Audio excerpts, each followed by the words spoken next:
ఇప్పుడు మన గౌరవనీయులైన ముఖ్యమంత్రి గారిని ప్రధాని గారికి అంగవస్త్రాన్ని అందించి జ్ఞాపికని బహూకరించి స్వాగతం పలకవలసిందిగా మనవి చేస్తున్నాం. శ్రీ లక్ష్మీ నరసింహస్వామి సాక్షిగా ఈనాటి యోగాంధ్ర కార్యక్రమం సరికొత్త రూపం దాల్చి సరికొత్త రికార్డ్ని సృష్టించబోతున్నాం. ముందుగా అంగవస్త్రాన్ని అందిస్తున్నారు ముఖ్యమంత్రి నారా చంద్రబాబు నాయుడు గారు మన ప్రియతమ ప్రధాని గారికి.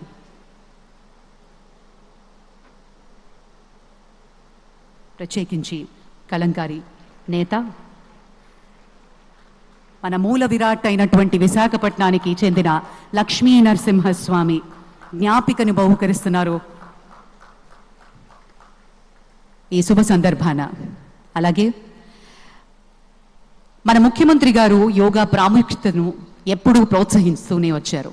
మందుల మీద ఆధారం తగ్గించేందుకు, మానసిక స్పష్టత పెంచేందుకు, సమాజాన్ని కలిపేందుకు యోగా ఎంతో ముఖ్యం అని నిరూపించారు. గౌరవనీయులు ఆంధ్రప్రదేశ్ ముఖ్యమంత్రి వర్యులు శ్రీ నారా చంద్రబాబు నాయుడు గారి